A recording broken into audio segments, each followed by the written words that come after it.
The Lifestyle Show, presented by Selena Mackenzie. Now, human trafficking of children and young people is a major concern, yet there is limited research on the lived experiences of those affected, and even less on their post-trafficking aspirations, strengths and capabilities. Well, the book of our next two guests hopes to change that. Welcome to the show, Patricia Hynes and Anna Skeels. Thank you. Hello, thank you. You're welcome. I was shocked, actually, because I was reading that it says human trafficking and exploitation should be seen as child abuse rather than viewed as an immigration criminal justice. Is it not viewed as child abuse then? It tends not to be. I think that's the optimum idea, is that it's viewed as child abuse, but that premise is not always available within practice and within policy. And children tend to be viewed more through immigration or criminal justice lenses rather than through child protection frameworks in the UK. Right. Okay. Now, Patricia, I know that you're Professor of Social Justice. Anna, you're a research fellow in the social science research. So have you done studies with young people who have been affected by human trafficking? The book details two different studies that myself and others conducted between 2019 and 2022. And then Anna's study followed on from that. And so we've both done studies with young people, which were very participatory in nature. Sorry, Anna, you go. No, that's fine. Shall I tell you a bit more about mine, Selena? And yes, then please. Patricia? Yeah. So mine was quite focused. So I did research with Hannah Stott from Safe to Grow and Katie Huxley, who's also based at the Social Science Research Part. And we were looking at what's called the Independent Child Trafficking Guardianship Service. So it's a service that is in place. It has a sort of statutory remit in England and Wales, and it's currently run by Barnardo's, the big children's charity.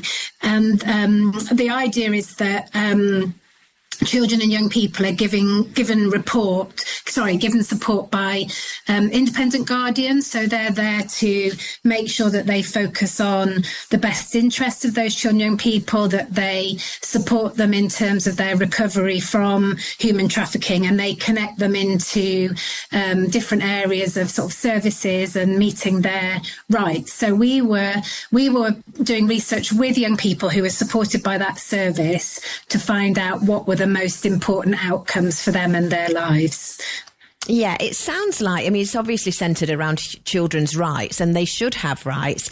But it sounds different to other studies because you based it on their thoughts, haven't you, and not just what the adults think. Yeah, we did. And maybe Patricia can speak to that a bit, because her study is really about trying to introduce a new framework that's very child focused and focused on young survivors, because otherwise what we find is that when we talk about outcomes for these children, young people, people tend to focus more on the sort of administrative outcomes, or the outcomes that are just related to their experiences of trafficking. And obviously that's part of the story and a very big part of the story. But like all other children, young people, they have aspirations for their future and things that they want to achieve in terms of themselves in their community, their longer term kind of, their future lives, really. Yeah. Patricia? Yes, sure. Just to say, the study that we did was with together with ECPAT UK and the University of Bedfordshire, together with Laura Durán, Helen Connolly and Elias Matar and Patricia Durr in those organisations. We spoke and worked with, over a period of time, 31 young people across England and Scotland. And what they told us was that they did face quite systemic barriers and structural barriers in their daily lives because of on occasions, their immigration status or their papers or the part of the process they were in the criminal justice process, for example. And they did sort of recount how they felt discriminated against within those structures. So one young person, for example, said, I went to the manager of the social workers and he told me, why don't you go back to your country? That was one of our most extreme examples. But there was that thread running through quite a lot of the discussions with young people. And as Anna mentioned, there was very little focus on any type of outcomes beyond administrative. No real focus on positive outcomes after they'd been through the process of exploitation and then coming out the other end. But because I think maybe young people are very sort of hopeful and aspirational, we did actually speak to them about their hopes and dreams, etc., or they wanted to speak about their hopes and dreams and aspirations. And it was a participatory study, and you never really know what you're going to get at the end of a participatory study. But we came out at the end with a whole list of things that young people had told us they wanted to see in their lives to make their lives better in the future and more positive. So we developed this positive outcomes framework, which Anna then used in her study to focus on a service evaluation of independent child trafficking advocates. And the types of outcomes they wanted to be safe. I am safe. I feel safe. I can have hopes and dreams. I can access education. They're very, very basic needs, essentially. But the young people we were speaking to didn't feel they had them. But it's modern slavery. We call it human trafficking. It's modern slavery at the end of the day. Did any of them want to go home, or did they say, no, we were happy to stay, but we want to have chances in life? Well, of the people that we spoke to, it didn't really come up. The idea that they'd arrived in the UK, been through these sort of really long, protracted processes of, like the immigration. I spoke to one young person who'd been going through immigration processes for 8 years and hadn't had an outcome. That's not unusual. And I think after all of that, they'd kind of become more or less a part of the UK. And the idea that they would then want to return back to a country in which they didn't feel safe really didn't come up. But they wanted safety. Safety was the key to all this. That was the sort of foundation stone that they were looking for. Yeah.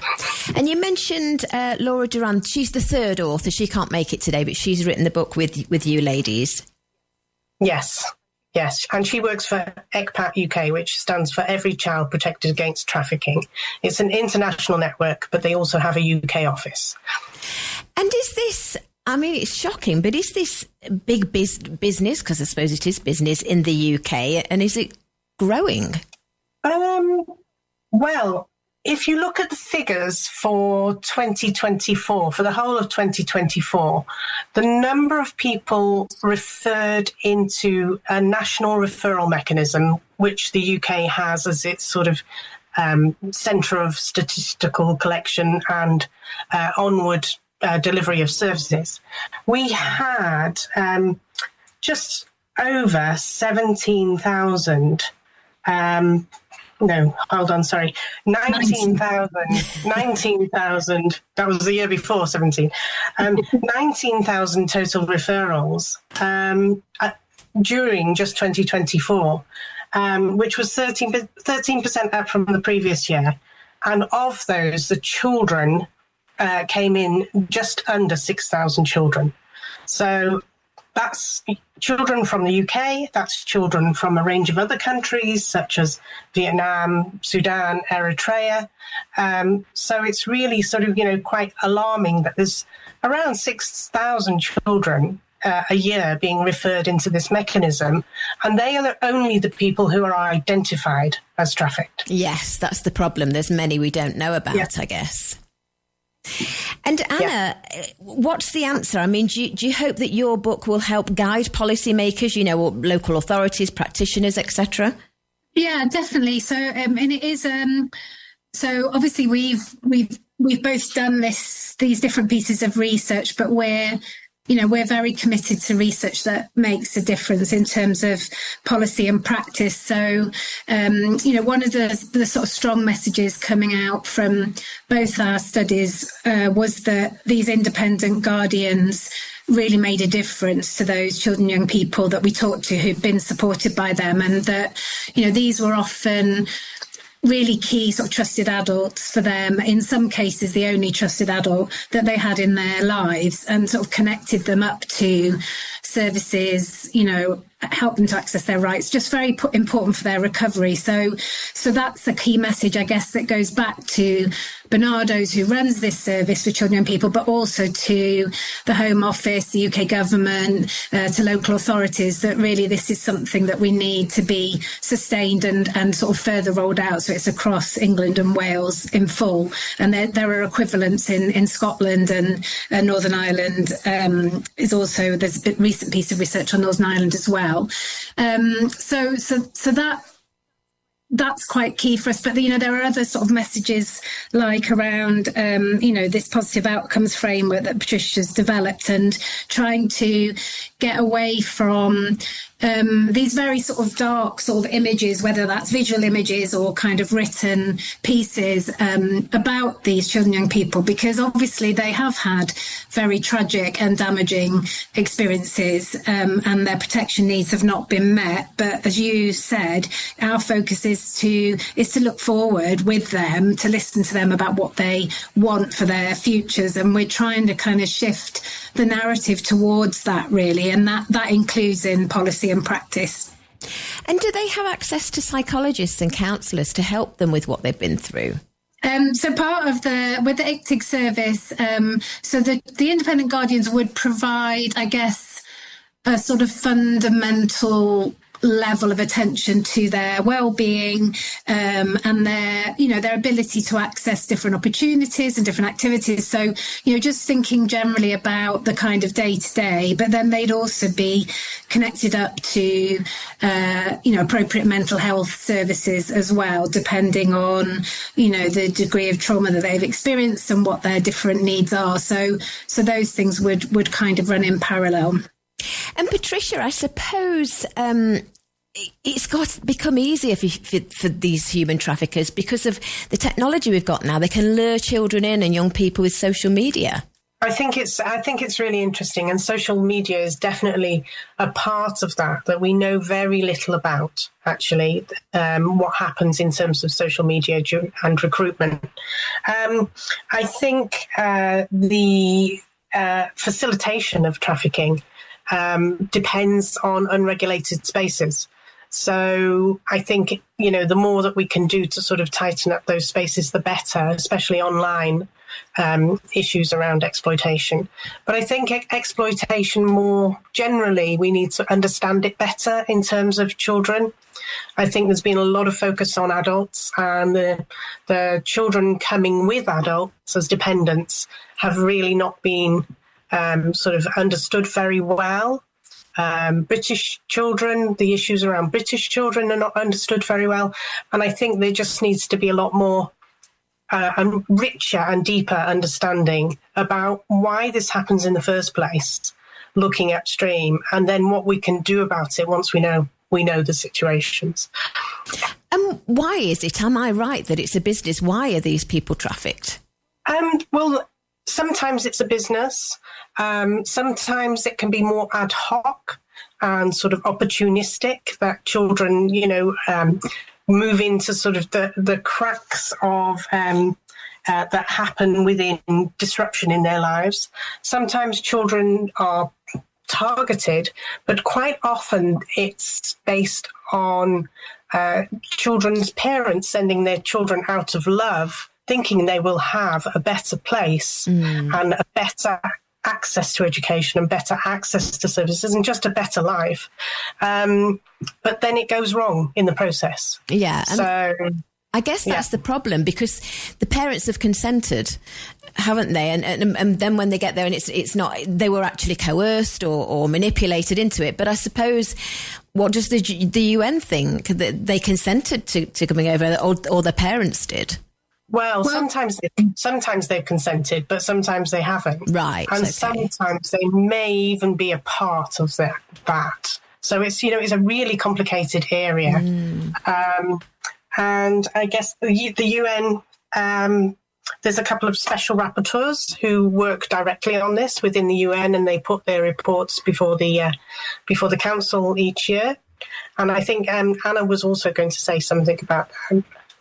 Yeah, I was just going to say, like you said, Patricia, like sometimes it is about consent, but, when we've got unaccompanied, what we call unaccompanied separated children, young people coming to the UK, as in lots of things we're seeing around the world, that can be because they're separated from their families or their primary caregivers because of conflict or because of other kinds of disasters. So it's not, as Patricia said, it's not always a case that there's been kind of consent to that, and then they because they don't have that sort of primary caregiver or parents who are invested in their protection, they are more vulnerable. And then situations in the UK can make that worse. So you may remember there was discussion around children, young people being maybe had the wrong sort of age identification and being put in home office hotels, adult hotels. And so again, things like that can increase the sort of vulnerability of those children, young people to human trafficking. Yeah, these poor children are vulnerable, full stop, aren't they? They're children at the end of the day, or young adults. I think that's what we're trying to say really in the book, that that sort of child focus. So when we talk about children, we essentially mean under the age of 18, and sort of trying not to detract from that. So if we talk about something like county lines and children, young people involved in the movement of drugs, obviously that is a criminal activity. It's an organised criminal activity, but those children, young people don't they can't consent to their own exploitation. They're involved in that, but they need to be considered as children, not as criminals. And it is complex, but we're trying to say children first, really have that lens first and think about this as abuse and think about, what they're experiencing, but also then trying to link them to that view of children, young people as a whole, like we said, who have aspirations and hopes and dreams and things that they like doing, and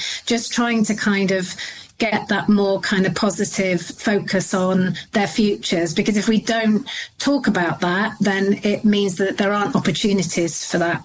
Yeah, absolutely. Well, there certainly needs to be change, and well done for sort of highlighting this, and hopefully the book will help. If our listeners want to buy it, it's called Human Trafficking of Children and Young People, a framework for creative, stable and positive futures. It's by Laura Durán, who sadly can't be with us, but Patricia Hynes